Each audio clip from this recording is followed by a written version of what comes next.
Yeah.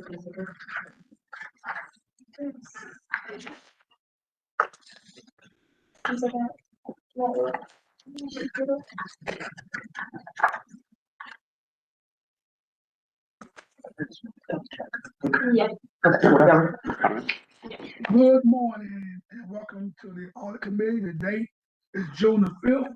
Time is 10:37. I'd like to welcome everybody here this morning for our meeting. And with that, I'd like to call the meeting to order and have the attendance roll call, please. All right, thank you, Chair Fisher. Right now, we have all members present excluding Dr. Thomas, who is absent at the moment. But we do have a quorum, and I would like to at least introduce Interim Assistant Manager Ilka McConnell for joining us today. So, Thank you for being here. Glad to be here. Thank you. Item number C, review and approval of our minute meeting from April 3rd, 2025. Those who sit out to us several weeks ago. Hope everybody had an opportunity to review those meetings. I'll give you a few minutes. You did, and Yep. were there any corrections or in addition? Motion to approve the minutes. Second. The motion has been put on the floor by Mr. Blunt, second by Dr. Higgins. All in favor? Aye. Any opposed? Thank you. Next, we'll go down to item D, FY25 audit work plan status and activities, and I'll turn it over to Gabby.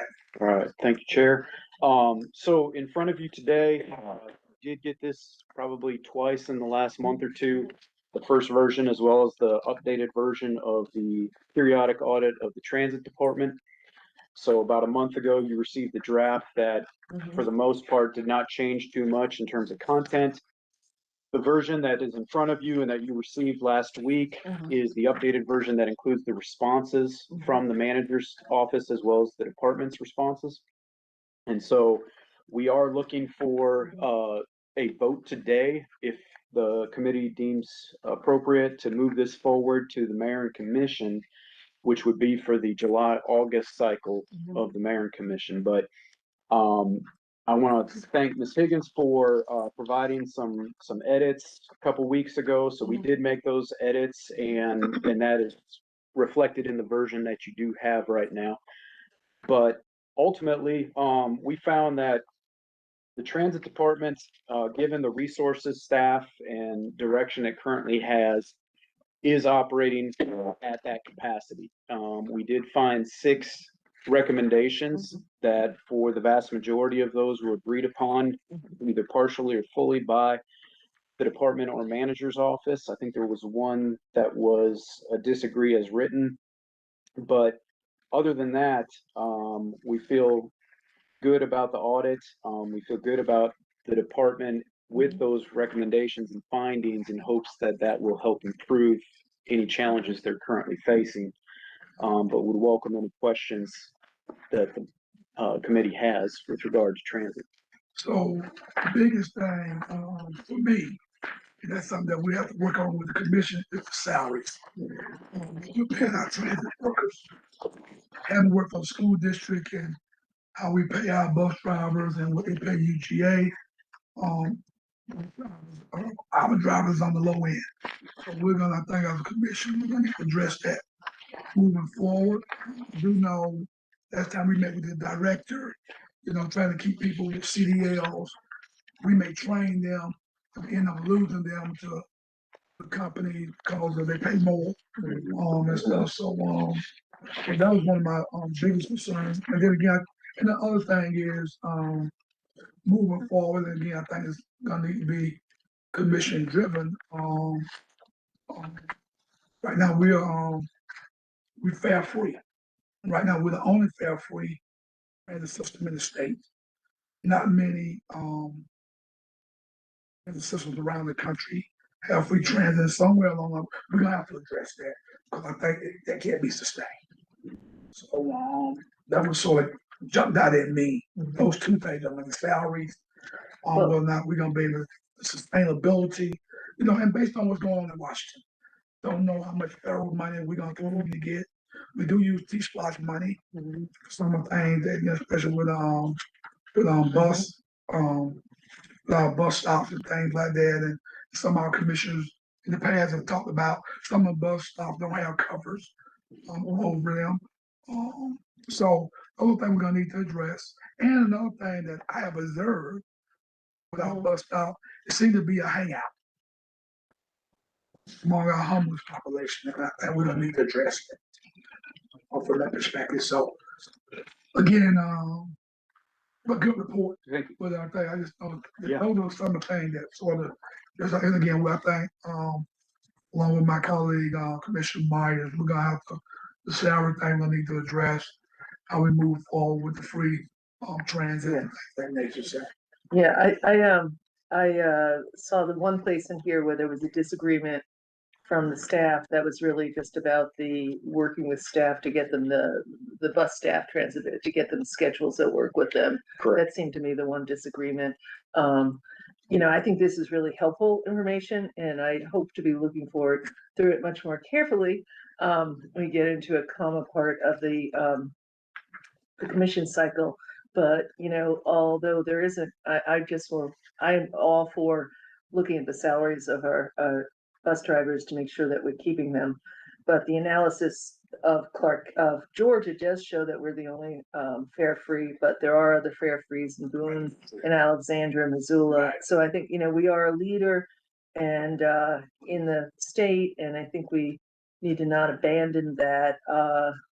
And we need to look at what the alternatives are and all the full costs that are involved with going to not to a fair system again. So I just don't want to, for the record, since we're in here, there is there may be some disagreement, but that'll be something definitely that we should clearly look at carefully, and this will be a really helpful document for doing that. Yeah. So whether after I may change my mind, I may get another insight after reading some of the specifics in here more carefully, but I am looking for, I think this will be a really useful document for the government and for the new manager coming in. Yeah. Say a couple of prayers that happens. Well, and I watched that system years ago when we started the no fare system and all the discussion and all the fights about that years ago. So I'd hope to see that there was some real tracking on some real metrics on going from a pay system to a no fare system. And I was a little disappointed that because the way things changed, that we weren't able to capture that. So, some of the basis for that discussion about going to a no fare system, it's a shame because we should have been able to measure that. And keep What are some of the data points that you would? So ridership to begin with, and use of different places, and then there is a correlation between it being no fare and the other issues that you have with the bus system. So that you have indigent or homeless or people that have other issues. And, I think that's very interesting that they address that, that's maybe part of the function of the bus system and our transit system to help the community be able to help people that are in those situations. I mean, I think, but I don't see a lot of evidence that we're actually doing that, right? I mean, it's, we might have ambitions to be able to do that, and I think that would be, but it also may discourage other ridership in the bus system. It may discourage other people from using it if they don't feel that it's as safe or as comfortable as it could be. But we don't know because we didn't measure that. And so, I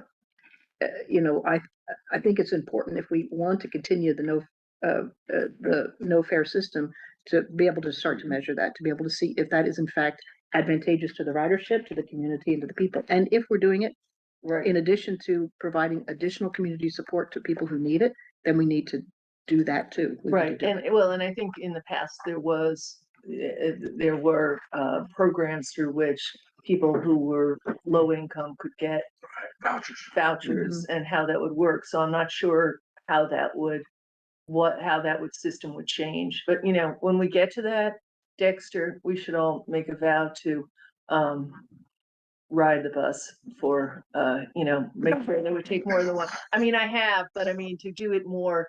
I haven't done it more for to do it to say, okay, we're going into this discussion of fare free of busing. Let's all say we're in the next month, we're going to try to take the bus 5 times to actually be on there, because it's a a different situation. I think having that firsthand experience is going to be important for us as we make those decisions. One thing, when we were charging, one thing that came, you just kicked in $1 million. At the time, that was like, and part of that was student roles free, so the faculty and staff roles could ride the bus system free, but they kicked in $1 million. So again, and we may stay fare free. I always look at sustainability, and I'm thinking about, are we gonna lose any dollars from the federal, and what impact are we now? Even, and of course, like Carol said, there's a plan. Because one thing I think about, kids certain age of 15, 16 still ride free. Our seniors, ride free. So I think there's a meeting in the middle somewhere where we'll look at, and again, and then there's a cost factor. To Carol's point, is how much would it cost us to put those boxes back in, or we're going digital?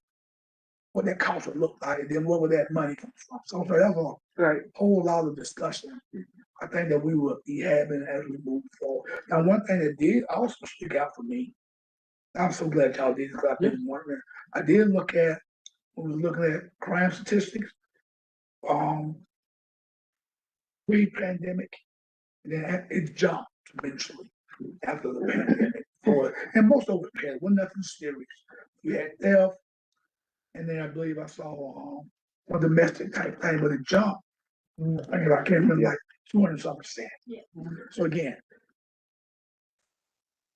is that contributed because it's free? Like you said, to your point, what data present that? I just don't know. And that connects to the pay for the drivers. If we're asking the drivers to do more than the other drivers that are getting paid more, they should not only have parity, but they should actually, if they can get additional things, if they do behavioral assistance training or whatever training that they do to help their job, or if we give them an assistant on the bus, like we do for school buses, then that would help, because I think that they should, if they're being asked to do more, they should be compensated. And one of the things, and Carol knows, one thing we get a lot of is they want to say it's thin. A lot of buses, right now on the east side, it stops at Walmart. Well, we got a park past Walmart, and then up. And with on the west Atlanta side, Highway and we stopped there, but we got Caterpillar. So how far we're gonna extend that? How far will we extend? And then again, what impact that's gonna have from especially from a cost perspective. So I think all those things are gonna come into play as we move forward. The biggest issue that I thought that really will need to be looked at, and I'm glad that we have two commissioners on this committee, because is the amount of capital investment, and I think that's the biggest issue here is the plan forward.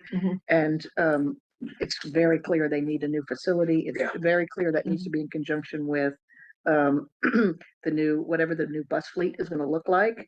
And then where that's going to be. And I know we got a really couple great, when we think about the Maycourt system, and the integration, and when we really talk about doing integrated transportation systems, at the location of that, particularly being able to serve the entire community, will be a critical point to that. But I think that's the big thing standing out to me, is that long-term planning and being able to fix the fundamental problems here is not there. And I don't even think it's, people kind of sort of thinking about it, but it's. Well, we got a T-Splot vote next year. Yeah. Right, Carol? Yeah, we do. So I think it'll be incumbent upon us, to your point, especially how we roll this thing out, things like that. We use T-Splot dollars to maybe get a new and especially facility. to reach the intermodal concept, to be able to do that, because we're so far away from that here, between the airport and no high-speed rail and no other rail, and the external buses and the internal buses and pedestrians and bicyclists. It really needs a look. Yes, we go back on a couple of things. So is number one, the University of Georgia not providing that $1 million anymore? No, that went away. Okay. Yeah. And reason when we went free, we negotiated all that again. Carol may have more about that was happening before I came on too. So I was involved in the details. I knew it because part of my when I worked for UGA, I knew we did all that. I think once we started going to free fares, okay, how can we renegotiate that which happens. So to your point, no, they're not contributing that anymore. But there is something that we get either from the state, The or federal, the federal. There's some monies that we get that we split. They get 51%. We get 49% of that. So they again, but all that was negotiated. right. Before And we that got on. issue there right before I came on. Yeah. So there was some follow-up to that, but I wasn't there during the Yeah, the I wasn't beginning either. of that. But it's in our, a little bit of that is in the report. It is. It's in the report. So again, but again, I think, and then there'll be a conversation call to your point. Say we go back, starting to write the bus, then do we go back to the table with UGA and have those conversations? So, well, are y'all willing to kick in? And one of the things that we need to be mindful of, a lot of our apartment complexes have transportation. Yes. Although our buses go there, it's that competition. It is, in a sense, it Most is. certainly. But they get the ride free in their complex. And it also, It's a fair ridership too. and let me, before I go any further, I want to make this very clear. I really like mass transit. The idea of it, I use it whenever I travel. Yeah. I've used it here in Athens. So I do not want to come across as someone who doesn't like buses and trains, etc. But there is a lot that has got to be addressed with this transit system in this town. I think it is a jewel of Athens, most certainly, because as it's talked about constantly, no other town our size has got it in the state. But for instance, the fact that there is no integration at this point between the University of Georgia and us makes absolutely no sense to me. It is just a complete duplication of a whole lot of effort, I would think, to have them completely independent of each other at this point. There is coordination. Is there some coordination that comes up? Well, certainly when it there comes is around? coordination because we do share, as Commissioner Fisher pointed out, funds that have to be divided, and obviously we have our transit departments have constant contact. But I think to Mr. Blunt's point is having gone through the first iteration of that contract now, where there are no fares and where we're splitting dollars, where in the past EGA did not receive those dollars. I think a re-examination is what we pointed out in finding number 6, because yes, when you look at two systems now and how they operate, obviously UGA is more central upon the university. But there is some overlap where ACC Gov does go through university area, correct, and provide services that are otherwise also duplicated by UGA routes. And could those services be realigned more efficiently in town if UGA is already handling those areas? Especially given the fact that the university is clearly going to, and they are enlarging the footprint that they have here in our community. I mean, with the medical campus alone, that is occurring. And we do go Under through that school on the east Right. side. But I mean, even when I was an undergrad a million years ago, the relationship was even better between the city and the county at that point. I never really understood this, how much of a dork I am. Yes, I had installed for 20. I never understood why there was not more, right word, integration of the two systems than there is now. The other question I had is not about the conversation, but how much revenue did we actually bring in with tickets when we did charge that last year? So, I mean, when you look at the actual tickets in terms of revenue, a couple 100,000 essentially. And then when you threw in on top of that, whatever we received from UGA's portion of the ticket count, let's just call it about $1 million. Which represented how much of the overall budget? Well, when you're looking at about anywhere between a $7 and $10 million overall budget, I mean, it's not like it paid for itself basically with the tickets. And I want to be clear that with our recommendation, we are calling for a study. Now, we're not saying it needs to be a consultant. We can do it in-house, whatever, but we're calling for a study to be implemented with regard to fares. We're not coming out and saying fares need to happen. That's not our call. But you do need to take into account not only the revenue that would be potentially generated and its effect on ridership, but the cost then of implementing that toll, because part of the thing that we heard was obviously the upkeep of the fare boxes back then, the amount of time it took a staff person to go in and unload every bus in terms of coins and dollars and things like that. And then the system would break every now and then. And, you know, it also actually slowed down efficiency when you had someone sitting there trying to count out pennies while the bus is sitting there waiting and idling.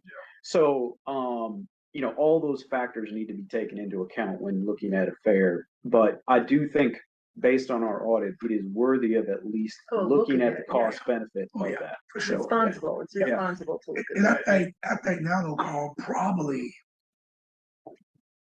everything will probably go digital. Yeah. Be real You're not surprised if going we can back. find it, but Right, I so it's think a whole everybody- new system. it's still yeah. gonna be, I know It's- MARTA. There's not gonna be any cash. No, it won't be No. any cash in change. And I think, and what people don't realize, you all know, we got the second largest bus system in the state. Yeah. Florida is number one, Clarke County is number two. Also, there's Savannah, Macon. A lot of people don't know. And again, because we have the buses, we need GA. But I think to your point, how do we integrate? You know, what would be the integration? That maybe that would be part of it if we do a study. How do we integrate the two? And then, like, I think they got an app, and you know, what time the bus shows up and stuff. Yeah. You know, either UJ bus or Athens-Clarke County bus. 'Cause both those apps. Right, that's, yeah. And the last thing I wanted to ask about is with ridership studies, has there ever been enough nuance with them to where we know, let's say it's 800,000 people. This is what those 800,000 people are doing. Like where they, like going to Where they're going, exactly. Not necessarily with the current data we have, which is part of one of our recommendations. And, you know, I don't think that's necessarily the fault of the transit system in so much as when we went fare free, you lost track of, okay, every time somebody puts something in the system, it counts them, okay? We don't have that right now. So counting is done in a different way that hasn't been reliable based on our analysis. And,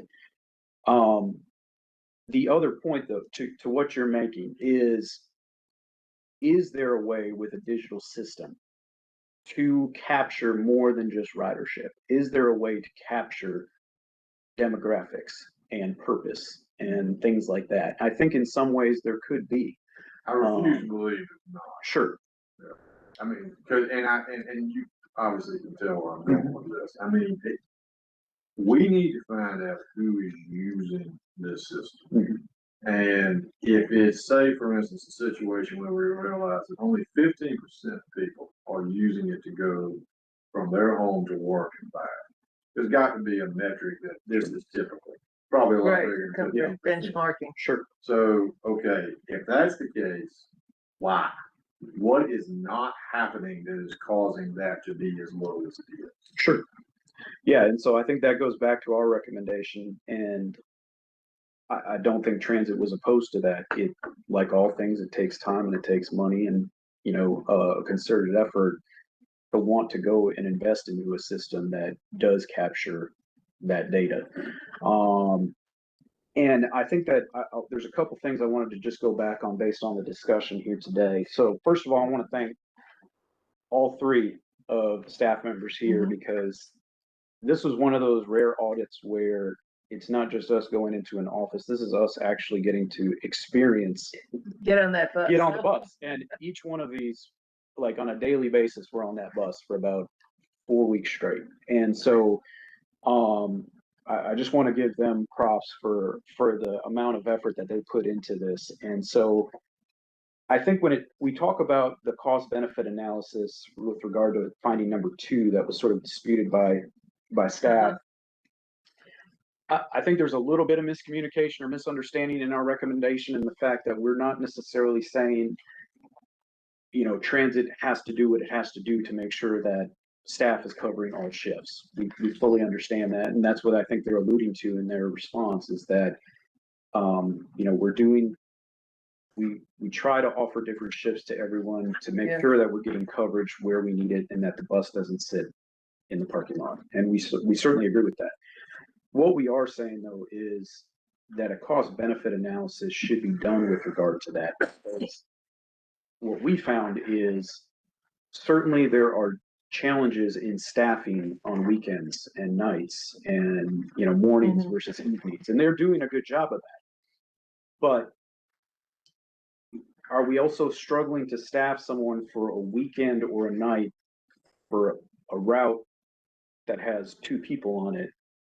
And, are we then losing staff members because they're not happy with having to work certain weekends?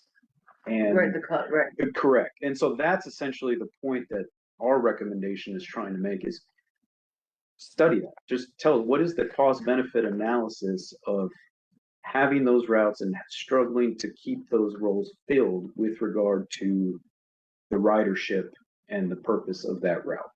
So that's the recommendation that we're making. I just want to provide some of that clarity. And I think at the end of the day, all of this sort of boils down to what Commissioner Fisher and Commissioner Myers had stated earlier, that at a political level, the commission has some choices to make going forward, whether that's with the T-SPLOST or with some of these studies, is just setting that clear direction. I think there have been studies that just did the transit development plan, and they've gotten that public input and they've put together a study. It's a matter, though, of are we going to implement that study, or what portions are we going to implement and fund? And I think that's ultimately what this will come down to is, are we a transit system that continues to provide everything to everyone? Or do we realize the resources we have are finite and we tailor our transit system to that? Because right now, I think there's a bit of a disconnect from what we found. We can't provide everything to everyone based on the staff, the buses, and funding that we have. So, because ultimately, look, Athens feels good having a bus system. You like to be able to say you have a bus system now, for that matter, you're the second largest in the state. But what is it actually doing? Who is this for? And what is this money going towards? And again, like what I said at the beginning, I am not anti-bus, but there has got to We be. just want to know what that answer is. Exactly. To go forward with it. Exactly. Any other comments?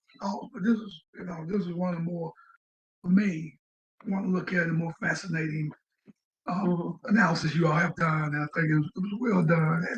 And I think, one of the things, again, and the thing that jumped out about me is make sure somewhere along the line we take care of our drivers and pay them, at least what we pay it. Be competitive locally, just locally. School district and UGA, that would be number one for me. And I would just like to second the comment that I think it was a Herculean effort. I think it's a great job and a very valuable document that we'll be using for years to come. So I really appreciate the hard work on that. It was a great job. So if there's not any more comments, we like as a committee to take a vote on this to move this forward to the commissioners. So Get a motion. So moved. Second. It's been motion by Commissioner Myers, second by Mr. Blunt. All in favor? Any opposed? Thank you. Thank you. And Kevin, so this will come before, this will be in our agenda setting meeting in July when we return, and we'll have a vote in August 3rd. Yes. And is this available, when will this, or is it available online yet? Well, it'll be available once the clerk makes it available, like all agenda items. For the agenda items, so it's not, correct. that's right. Yeah, we won't post it on our website Right. until after it's approved. Okay. Well, let me ask you this. When you go ahead and pass with these, do we send out ahead of time out to the rest of the commissioners before we get to the agenda? You wait for the agenda. I could certainly pass it along to the commissioners, I think, ahead of time. I'll communicate that with the clerk just to make sure, but yeah, because I agree. I think that'd be helpful. I mean, early. 60-page document. Yeah, right. Right. I think there'll be some robust discussion. Sure. Yeah. I'm gonna take it, review it again, Takes some right with time, my yeah. vacation, it's going in my vacation pile. Well, it's good stuff. I mean, I kept it almost like it was like a novel to me. I'm like, out of all y'all done, I'm like, okay. I've got to turn off sometime now. Yeah. Can't Well, be doing this kind of stuff on your yeah, vacation. well, I don't know, it's like it'd be relaxing. I like reading the good work. Again, get ready, make sure I want to bring up. All right, next thing, under the FY25 work plan was just an update with regard to, the economic development follow-up, and luckily we have, again, our acting or interim assistant manager who also doubles as our director of economic development. We are actually scheduled to meet together, our two teams next week sometime to sort of go over the follow-up to their report last year. So we anticipate having that document to you all for the next meeting in August, essentially. And similar to our tax assessor follow-up, it'll be in the form of a memo as well as a spreadsheet that sort of outlines the original findings and recommendations, as well as the responses and any updates to those responses by the department. So we'll present that to you all in August, and then we'll forward that on as typical to the mayor and commission thereafter. But we are actively working on that, looking to wrap that up, and look forward to meeting with Ilka and her team. So any questions about the economic development following? Okay. And then lastly, what you have in your packets is sort of a phase one final project draft or final draft of the external audits from this past year. And so if you'll recall, we reached back out to the departments with regard to their audits that are done outside of ACC Gov for the most part. And so what you have is a summary report, and then also a list of those departments, the type of audit that they undergo, how frequently, whether it's compliance, financial performance audit, and who it goes to in terms of who's requesting it, usually a federal or state agency, something along those lines. So feel free to take a look at that, but staff did a fantastic job putting that together, sort of getting those responses from different departments. And you can use that hopefully as we go in the next couple months to starting to draft the next year's list of audits for the work plan, and use that data as well. So this spreadsheet goes with it. Yes. And when it says all of the above, what type of audit, that means. Well, so those are essentially the questions that we asked, the way the system sort of printed it. Right, but that means that, I mean, I saw this nice little, color chart here. Yes. That means they had all of those in there, Yes. okay. Yeah, Yes. like for example, like the HUD audits, they Yeah. go through like financial performance and compliance Yeah, Mhm. portions of it, so then she picked all of them. okay. I have a quick question. Yeah. About, as we're getting into this, with everything going on at the federal level, are we expecting to have to do more in terms of auditing information that will need to be provided to procure federal funds at this point? I think it's a good question. I think the answer I can give you at the moment is it's unclear. He's right. Yeah. So Surprise, surprise. yeah, I have not heard anything definitive from our end that there will be an expectation that local governments take on more auditing of federal or state programs, or that we change. I mean, it could very well be that the standards to which some of these programs have typically been audited could change. Whether they lessen or increase, I have no idea. But I just have not heard anything definitively with regard to that. I just in reading everything everybody else reads, I've just been nervous it's gonna be one of those deals where it's like, okay, you now have 3 months to figure out X, Y, and Z in order to make sure you get this funding, or else it's not coming in. Well, I will say that this wasn't through our office necessarily, but our government has received certain, letters or notices from the federal government with regard to certain funding and things like that, that along those lines have kind of said, we need additional information from you to confirm or deny certain things with regard to your government as it pertains to this type of funding.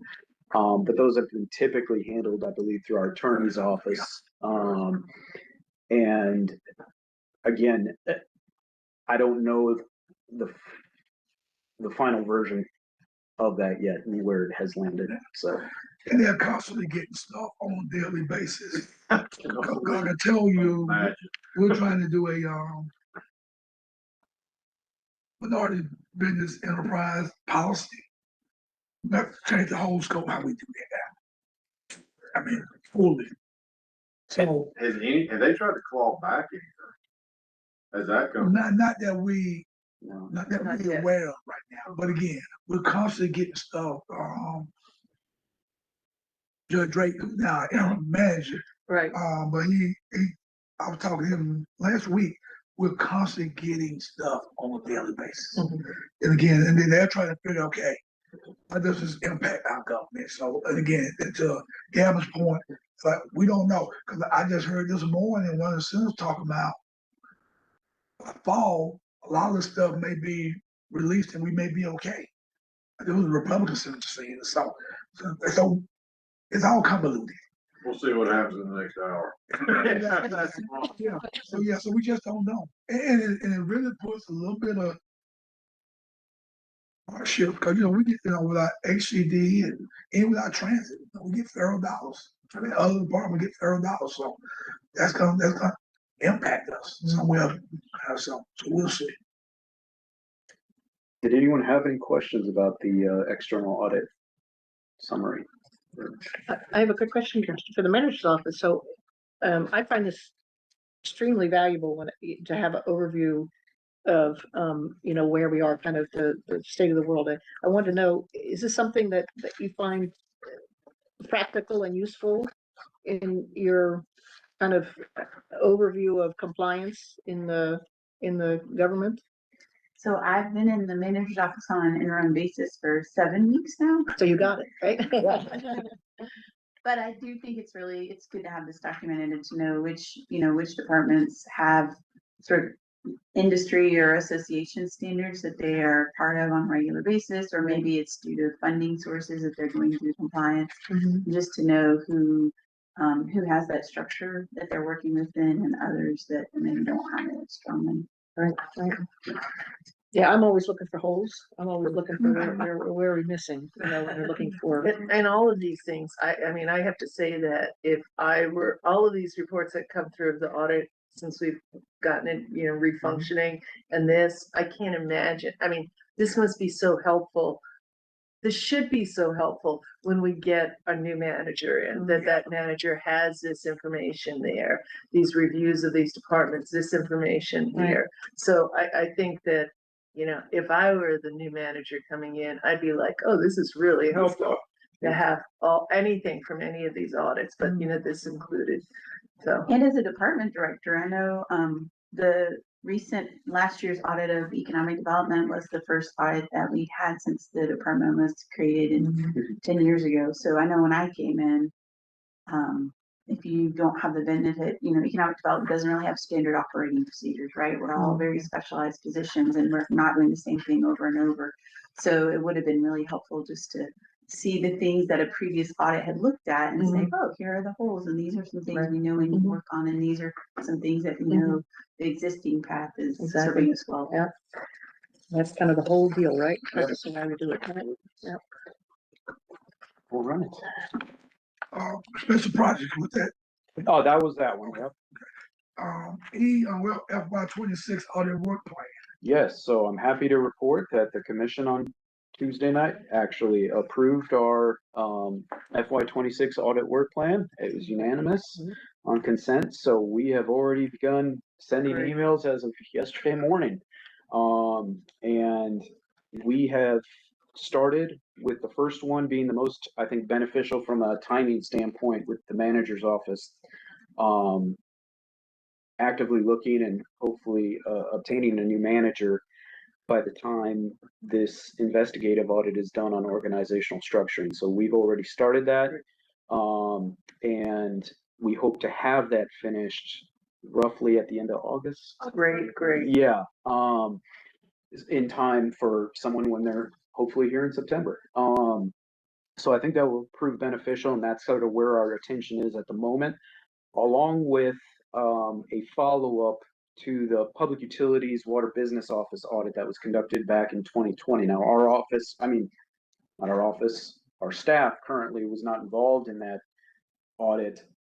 It was 5 years ago, but in talking with some commissioners and some things that came up throughout the year. We felt like this was a good way to take a look at some of those recommendations that were already done in that audit from 5 years ago and see where the department stands in implementing those measures. And so again, this will not be a full-blown redo of an audit that was just done 5 years ago, rather than a follow-up to see, well, what did we do with that information and where are we? And so we've already sent those notices out to PUD and are scheduled to meet with them this summer. So that is where we are with regard to our office and our plan so far on the audit work plan. And I think this is just a good example of you all as a body addressing the work plan in an earlier stage of the year to where it can undergo this sort of approval in June.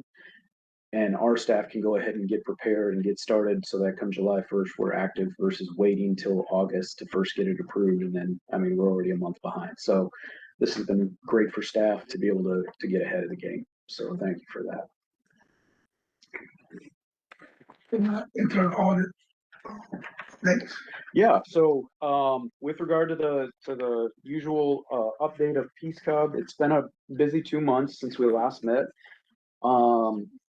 April put about 57 hours into Peace Cub work. In May, that jumped to 110 hours. We did receive 3 complaints. We closed a survey, and we are under a policy review right now with the board. So many things happening with regard to Peace Cub. And so we've been trying our best to balance that as we've been able to sort of finish up sort of the FY25 work plan. The timing at least proved beneficial to where we could turn some of our attention to Peace Cub and see if we can get those things addressed as we begin the audit season for come July and August, but we'll see. So yeah, busy time with Peace Cub. And go. What is the online training? Yeah, so the next thing would be the online training. I just wanted to that wasn't the Peace Cub. That's no, that was not. But before you go into that, Yes. How many do you know how many surveys were filled out? I know that's not really our 271. Okay. 70. 270, no, between 270 and 275. Yes, and that was over a 2-month period. Okay. Yeah. So right now we're compiling those results and we'll present those to Peace Cub probably later this month. Okay. Is what we'll do. But with regard to the online training, we just wanted to let y'all know we as staff found a program or a education tool online that offers a lot of on-demand and different webinars that you can do at your own leisure. And we've essentially signed everyone on this committee up with a membership for that. It's obviously no cost to you. We're covering that, but we'll send out more details on how to sign up and how to access the website. Judy's working on that right now, but that'll be good for at least a year. We'll take a look at the funding again next year and see if we can redo it, but we wanted to provide that for you all in terms of any kind of continuing education you might want. I think, what was it, Judy, like a couple thousand programs or webinars or on demand? I'm looking right now.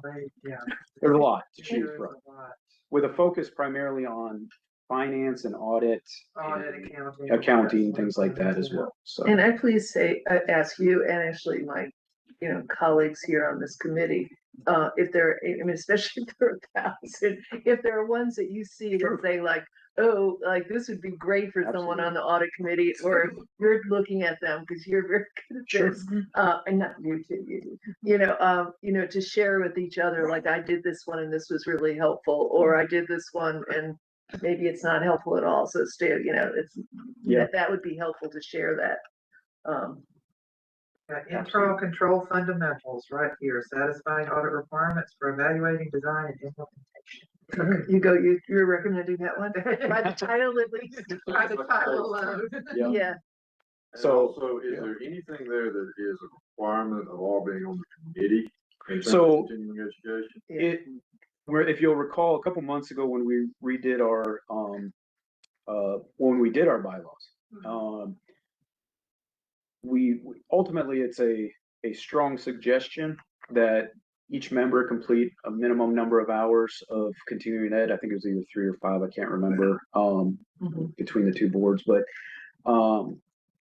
it wasn't an exact requirement, but we certainly would encourage everyone to do that. And the reason it wasn't a requirement, again, is because we have 2 commissioners on the board that, from a practical standpoint, I can't kick them off the board if they don't finish their, so, but, yes, I think it was around between 3 and 5 hours is what we were strongly recommending, so, yes. Did you have anything similar to that? Because you mentioned 2 boards, so I'm assuming you're thinking of Peace Cup. Yes. Is there a similar online training format for the Peace Cup? Yeah, so they have an online access to 2 different programs, I believe, with Peace Cobb, and they do have a minimum of 5 hours of continuing ed a year. Yes. Okay, thank you. Yeah. So just, anything else, No, that is it. just to bring you all up to speed, we did on this past Tuesday, vote unanimous to, extend Gavin another 2 years on the contract. Been our auditors, I want you to be aware of that. Like I mentioned earlier, I think in our April meeting, we will be taking a hiatus. The commission, I think after June 17th, I think we got one more meeting to hopefully name a county manager, and then we'll be out to July 15th. So that means our next meeting will be August the 7th, at 10:30. So just want to, update on that. Any questions before we adjourn? Any comments? I just want to say a public comment because I was so worn out by the end of the meeting and I was thanking Brad, but, and I didn't say anything specifically about Gavin and, we did have an evaluation as well, but outside publicly, he's just done, I really feel like he's just done an excellent job and pulling together a great staff and really have produced wonderful results here. So I'm very appreciative of Gavin and all of your staff. Well, I just want to say thank you to obviously the commissioners on here, but also you all as a committee. It's been a pleasure working with you all, and you have made this easy for us. And it's just great to be able to come here on these once a month meetings and talk auditing with you all and have productive conversations. And so looking forward to the next 2 years, and I will not take any credit for the last 2 years. It's these 3 right here that have certainly kept this thing afloat and done a fantastic job. So I just want to thank Lippy, Judy, and Katie for all their work as well. So thank you all. Yes. Okay, Motion to adjourn? yeah, motion to adjourn. Second. All right, we are adjourned. We did good. Very good. Well done. Thank you all. Perfect.